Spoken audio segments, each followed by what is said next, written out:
Preparem-se para desvendar os segredos por trás das 3 maiores construções do mundo antigo bíblico.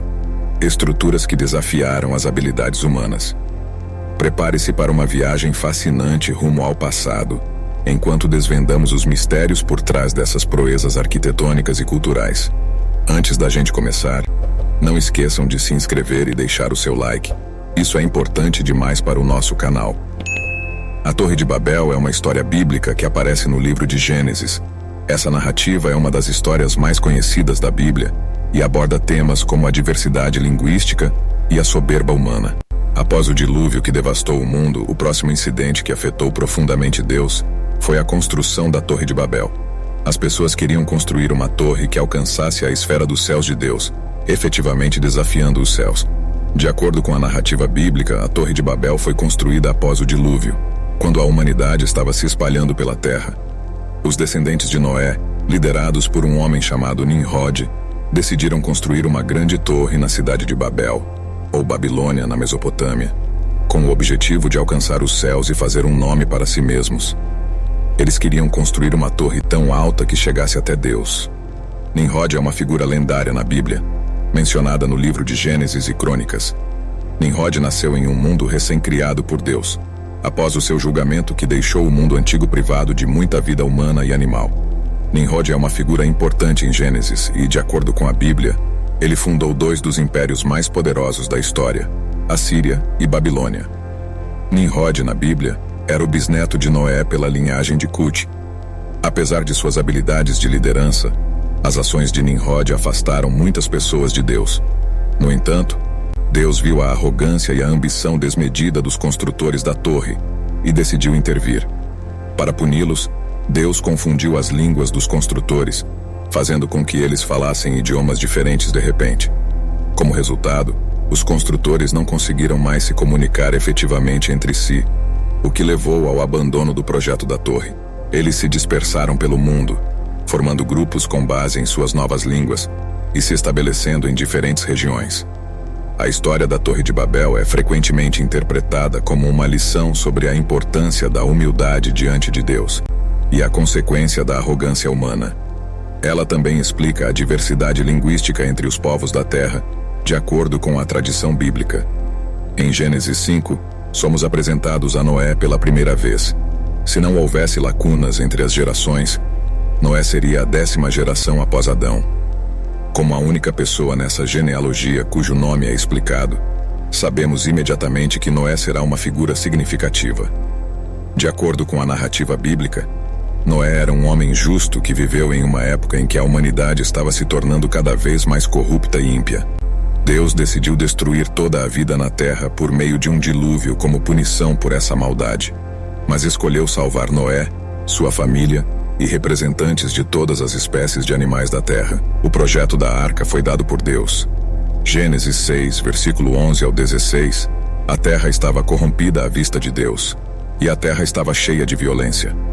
E Deus olhou para a terra, e eis que ela estava corrompida, porque toda a carne havia corrompido o seu caminho sobre a terra.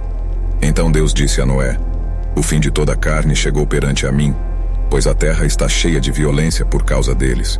E eis que os destruirei juntamente com a terra.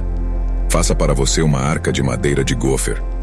Faça a arca com quartos e revista-a de betume por dentro e por fora. A arca tinha o tamanho de um prédio de 30 andares, com cerca de 150 metros de comprimento, aproximadamente cerca de 25 metros de largura e cerca de 15 metros de altura. Neste ponto, Deus ainda não havia explicado a Noé o motivo por trás da exigência de que ele construísse uma arca.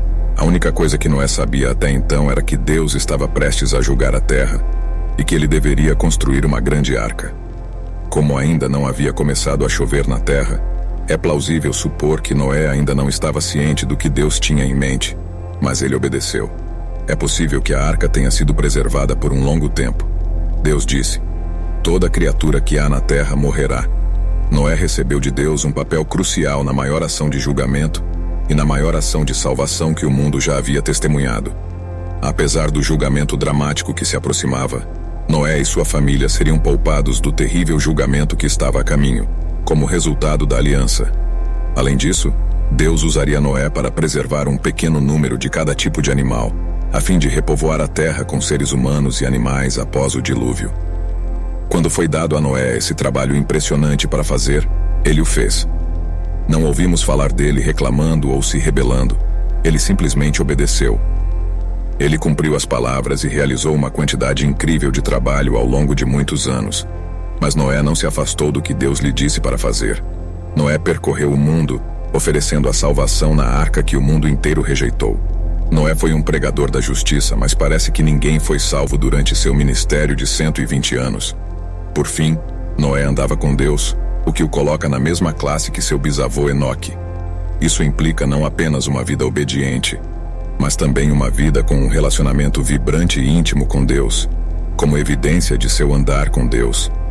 Após o dilúvio, quando Noé ofereceu sacrifícios a Deus, Deus fez uma aliança com Noé e seus descendentes, prometendo que nunca mais destruiria a terra com um dilúvio. Gênesis 9.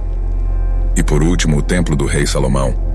O Templo de Salomão, também conhecido como o Primeiro Templo, é um edifício de importância histórica e religiosa significativa no judaísmo. Ele é mencionado na Bíblia hebraica e é associado ao rei Salomão, filho do rei Davi, que reinou em Israel por volta do século X a.C. A construção do Templo de Salomão é um evento central na narrativa bíblica. A construção do Templo de Salomão está registrada principalmente nos livros da Bíblia, 1 Reis e 2 Crônicas. O templo foi construído em Jerusalém como um local sagrado para abrigar a Arca da Aliança, que continha as tábuas dos 10 mandamentos dadas a Moisés no Monte Sinai. O templo também serviu como o principal local de culto e sacrifício para o povo judeu. O templo foi construído no Monte Moriá, foi o local onde Deus apareceu a Davi e a Abraão. O Templo de Salomão era conhecido por sua beleza e grandiosidade, com materiais preciosos e detalhes elaborados em sua construção. O projeto foi supervisionado por Salomão e contou com a assistência de artesãos habilidosos e uma grande força de trabalho. Várias pesquisas indicam que a estimativa atual para o custo de construir o templo está entre 13 e 6 bilhões de dólares, devido à magnitude da dívida que Salomão foi obrigado a pagar ao rei Hiram, dando-lhe 20 cidades na região da Galileia. O templo foi concluído após 7 anos de construção e foi inaugurado com uma cerimônia de dedicação. O Templo de Salomão desempenhou um papel central na vida religiosa e política de Israel durante muitos séculos. No entanto, em 586 a.C., o templo foi destruído pelos babilônios sob o comando de Nabucodonosor II durante a conquista de Jerusalém. Isso levou ao período conhecido como o exílio babilônico, quando muitos judeus foram levados cativos para a Babilônia. Após o retorno dos judeus do exílio, o segundo templo foi construído no mesmo local do Templo de Salomão. No entanto, o segundo templo não igualou a grandiosidade do original. Ele também foi destruído pelos romanos em 70 d.C., o que marcou um evento traumático na história judaica, conhecido como a destruição do segundo templo. Hoje, o local onde o Templo de Salomão uma vez se ergueu é conhecido como o Monte do Templo em Jerusalém. Ele é um local sagrado tanto para judeus quanto para muçulmanos, e a área contém o Domo da Rocha e a Mesquita de Al-Aqsa, 2 dos locais mais importantes do Islã.